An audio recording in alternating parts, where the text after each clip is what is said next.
Let's talk about Star Wars. Let's talk about specifically in regards to Star Wars, Kathleen Kennedy, because she is not having a good time. There's a reason why I titled this Kathleen Kennedy's No Good, Very Bad, Horrible Day. Because whatever control she might have had, whatever power she might have had, I believe at this point is fundamentally gone. And I don't say that to be like super critical of her. As I've said multiple times in the past, when I think about Kathleen Kennedy, I think of her relatively fondly. I just don't think that she has what it takes to run a studio. And she did it because in 2012, George went to her personally and asked her to take over. So she feels an obligation to the man, one of two men who really helped her get a career. Keep in mind, she met Spielberg back in 79 on the set of 1942. And then from there, he brought her to work with him the next year, to go work with him on Raiders. And then she followed him along to practically everything else. And she worked on Indiana Jones, and she was an associate producer. She's been around. As I've said, her fingers were in our childhood. So I have to give her the benefit of the doubt, but I still want to be critical of the fact that I don't think that running Lucasfilm has been the best thing for her. And as we kind of saw in that Rolling Stone video or article yesterday, it doesn't really feel like she's got a lot of control. It just kind of feels like she's got senioritis. She's got a couple years left on her contract, 2 years left on her contract. She's got one more movie coming out in less than a month. And then after that, it's television. And then getting the next movie ready, which apparently we're going to find out more about in January. Anyway, this image here is honestly the legacy that she's trying to protect. Sure, it's the one on the right with the sequel trilogy, whereas the other two are definitely Lucas, but it's still, she's been there. It's still a mishmash, right? It's still part of the same connected universe. There are people out there that argue the trilogy, everything died in Return of the Jedi. No, that's not true. You may not like the new movies, but no, they're continuing on. And this is the legacy that I think many people out there would love to have worked on Star Wars, that contributed to this, that's lived on for 42 years and will live on past George and everybody else, including us. Anyone listening to this ever, Star Wars will probably outlive you. Unless the end times have already happened, and then why are you here?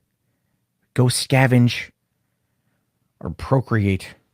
But anyway, this article popped up today on The Hollywood Reporter. This kind of came in off yesterday's Rolling Stone revelations, telling us a bit more about the situation behind the scenes at Lucasfilm. Again, inside sources. Take it with a grain of salt, as always, but Hollywood Reporter, not quite like your average masked YouTuber. Just saying. Star Wars uncertainty extends to Kathleen Kennedy's Disney future, saying the Lucasfilm chief has a director lined up for the 2022 film, even as she has yet to settle on the direction for the marquee franchise evolving mythology or her own future. So she's already got a director that we're going to find out about a month or so after the release of Rise of Skywalker, because they want to get through that first month. They want to get through that first hurdle, which to me is kind of scary, right? Because what does that really mean? You have a director that you want to wait until the movie's already gone through the bulk of its box office run? Because keep in mind, like something like The Joker cracked $1 billion in less than a month. Same with Captain Marvel. So it was a little bit on the creepy side. Now it says, are there any fans more implacable than Star Wars fans, or implacable than Star Wars fans? Probably not. And with the Rise of Skywalker set to wrap up the original saga when it opens on December 20th, it's fair to say that some are waiting with knives out to see what comes next. And I don't like that. Because when she says she has a director lined up, and then this person, I think her name is Kim Masters, is the author, directly quotes the title of Rian Johnson's next movie. I mean, either it's a brilliant pun meant to invoke a certain emotion, which successful, or because she's been talking to insiders, this is a hint, a tease. God, I hope not. I'm saying, I really hope not. Anyway, the overarching and billion-dollar questions for Disney. Where does Star Wars universe go from here? Will Lucasfilm President Kathleen Kennedy stay or exit? Will CEO Bob Iger and film studio chief Alan Horn give her a chance to steer this bulky behemoth into a smooth flight path? And given the rocky recent past filled with fired and sidelined directors and aborted projects, Which filmmakers would dare take on the next phase of Star Wars? I think if you could tell a good story, you could take on Star Wars. You know, there's a lot there to pull from, despite what Kathy said in that interview. Right? We don't have any source material to pull from. No. You don't have 40 years of comics and a lot of books. That's geez. Anyway, asked to comment on these topics, Disney has nothing to say because all eyes are on episode 9. As Kennedy, 66, may be reading into the silence, asked how long she might stick around at her job. She recently said to the Rolling Stone, "What happens in the future, or how long, or how much, how longer I do this, I don't know yet. I'm looking at all of that." I mean, come on. If she was as dedicated to this job, right? If she was still as in much control as they're going to try to profile her as being in charge. The rumor is that Iger has been shadow running everything, and she's just a placeholder. She's there in name only. She's just a figurehead. And so when she's talking about well, I have no idea how much longer I'm going to be doing this, it's never a good sign. Doesn't really show a lot of confidence. Just saying. Now, she hasn't offered any specifics, but the new Disney Plus series, The Mandalorian, seems to provide a strong hint regarding her ideas about how to plot the future of Star Wars, if she's given the opportunity. Note those plans involve a very limited role for Marvel Studios chief Kevin Feige, who is set to produce his own film take on the franchise. So already right there, it's already talking, come on, we can all read between the lines. It hasn't offered any specifics, but The Mandalorian seems to provide the idea because people like The Mandalorian and people want to see more of it. And they think Disney Plus is a great place for all that stuff. But also if she's given the opportunity and then immediately following it up with the whole thing about Kevin Feige, because Feige is definitely going to be, in charge. And I think this is also going to tie into Favreau. And this is on November 13th, Disney held a premiere showing 3 episodes of The Mandalorian at El Capitan. Unsurprisingly, creator Jon Favreau was the star of the night. Perhaps some of the most lavish praise for the Mandalorian experience came from eccentric filmmaker and Mandalorian actor Werner Herzog, who raved about the cutting-edge technology on display, but his words seemed to be freighted with meaning beyond that. Say, what you are creating is an entire universe. The universe is filled with new mythology, and not everyone in the cultural history or not often in cultural history have we had new mythologies, and I find it very significant. Now, listen, as a Werner Herzog fan, that's some pretty significant praise. I think we all can agree on that one there. But I mean, think about that. That paragraph right there is all about how good Favreau was, right? How great he is, how amazing he is. Werner Herzog, very, very renowned, well-respected filmmaker, right? Comes out and says, "You're creating a new mythology. You are the telling these new stories." I mean, come on. I can't be the only one that's looking at that. They are significantly propping him up. Continuing here, it says, creating a new mythology is, of course, the challenge that Disney faces with Star Wars. Kennedy is an experienced and competent producer, but she's not a creative visionary. She made her name as a producer for creative visionary Steven Spielberg. So who better than Favreau to play the leading role in charting the course? He has fan loyalty. He is as Team Disney as they come, having directed The Jungle Book and Lion King. He worked with Kennedy on the all-important effort to launch Disney Plus, and having consulted on, executive produced, and acted in Marvel movies, he's also close with Feige. And this, to me, is the most important paragraph in the entire article, because this puts the spotlight square on Johnny Favs, right? It puts it right there on him. And I think that a lot of people out there completely would agree with this. If you're listening to this right now, you're probably going nodding your head going yeah, it should be Favs, man. Favs is awesome, because he is awesome. He knows how to make competent films. He loves exploring new technology, and he likes telling good stories. He's also a massive Star Wars fan, and he and Kevin Feige created the MCU. Absolutely, positively, fundamentally created the MCU. And we've already known it was going this direction for a while. It just seems to make the most amount of sense. But now we're getting, instead of being at rumor and theory and speculation, we're literally watching the groundwork being laid. We're watching the yellow brick road being paved right now, right? We're watching it happen. And it's fascinating to me as not only a Star Wars fan, but a Marvel fan and a movie fan and just a Hollywood industry fan, to watch it play out the way that it is, because it is significant. It's very significant, right? So, with or without Kennedy, sources say that it seems unlikely that Favreau will have a lot. Well, it seems likely that Favreau will have a lot to say over future Star Wars. These sources also say that Kennedy's ideal team includes key roles for Michelle Rejoin, a producer on Episode 9, and Lucasfilm's senior VP live action development and production, and Dave Filoni, the veteran animation director and George Lucas protege, who directed live action for the first time with 2 episodes of The Mandalorian. Even if remaining at Lucasfilm is not in the cards for Kennedy, the plan would to enable her to trumpet that she has done the job she was hired to do, completing the Skywalker saga and leaving the franchise in good hands.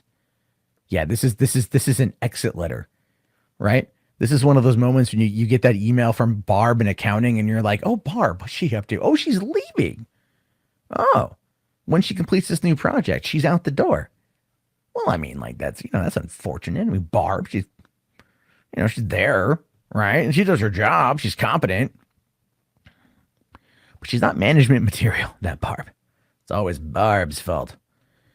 But then it says here that on the movie side, nothing's going to happen fast. Iger already noted that Star Wars film hiatus in a November 7th earnings call. In September, he told the New York Times that Disney put a little bit too much in the marketplace too fast, which is crap.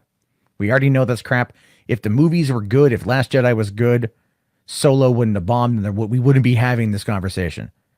Solo also bombed because of a very bad release date. Let's be fair about that one, right? So, this is where we get into the future of the next couple years. Sources say that Kennedy has a film on deck for 2022, but not the one being developed by Last Jedi filmmaker Rian Johnson. No announcement planned until January. Okay. Now, she's got a film on deck for 2022.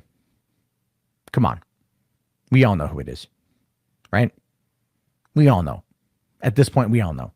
It's either going to be Kevin Feige, or it's going to be the Mandalorian movie, or it's going to be something else from Dave Filoni. Dave Filoni directing maybe something like an Ahsoka Tano movie, or something along those lines.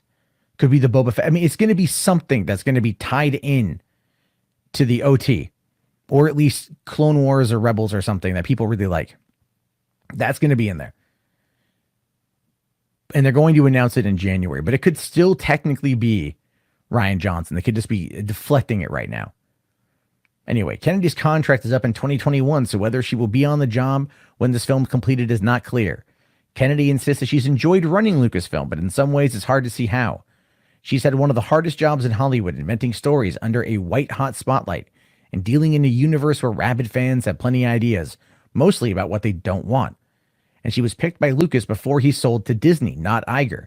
It's not hard to imagine that Iger would like to install his own choices ahead of this bubble that cost $4 billion and has generated some headache since. It's also not hard to imagine that Iger has not enjoyed the negative noise around the franchise, despite nearly $5 billion in global box office since 2015. I mean, it doesn't really compare to the $20 billion that Marvel's made. But that's what Iger wants, and that's what Iger's after, and that's what Iger is eyeing, and that's what we're seeing here. A changing of the guard towards creatives, and not someone who was brought in to ultimately back the person, as a favor to a person that she feels she probably owes her career to. Now, finishing up here, it says, fans were thrilled when THR reported that Feige had pitched a Star Wars movie, but for now his plate is loaded. He is at a pivot point with the end of the Infinity Saga in terms of films. He is taking control of the Marvel characters that previously belonged to Fox. And another Spider-Man movie just plopped into his lap. Now that Sony has come to its senses, I will say I do love that line. Feige is also launching shows in rapid sequence for Disney Plus, starting with Falcon and the Winter Soldier in fall 2020. And of course, moving him to Star Wars risks tampering with the Marvel magic. But a number of industry observers still believe that Feige, 46, so a solid 20 years younger than Kennedy, is the future.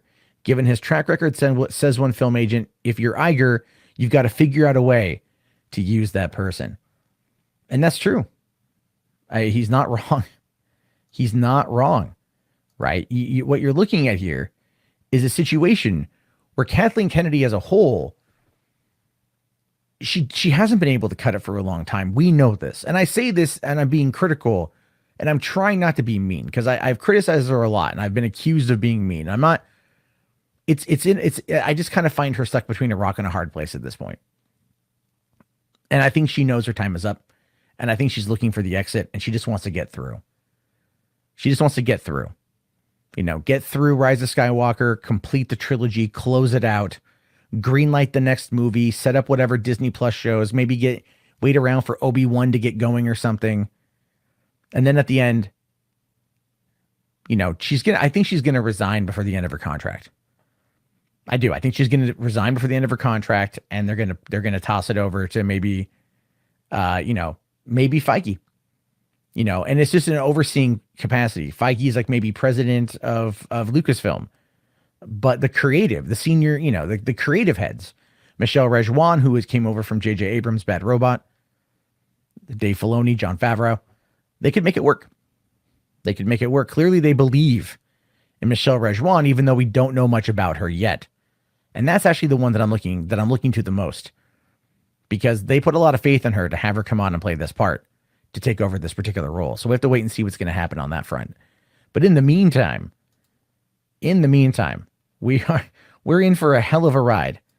Not only with the Rise of Skywalker opening in just a couple weeks, The Mandalorian's still going pretty hardcore right now. Episode 3 drops in just about 24 hours. Clone Wars Season 7 on the horizon.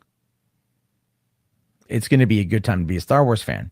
Now, if we can only get it back to the movies, that'd be even better. But as always, I want to hear your thoughts and your opinions, because you guys tell me what you think and we talk about it. That's part of the whole process. This video is supported by patrons like you. If you'd like to become a patron, please head over to patreon.com/Matt Jarbo.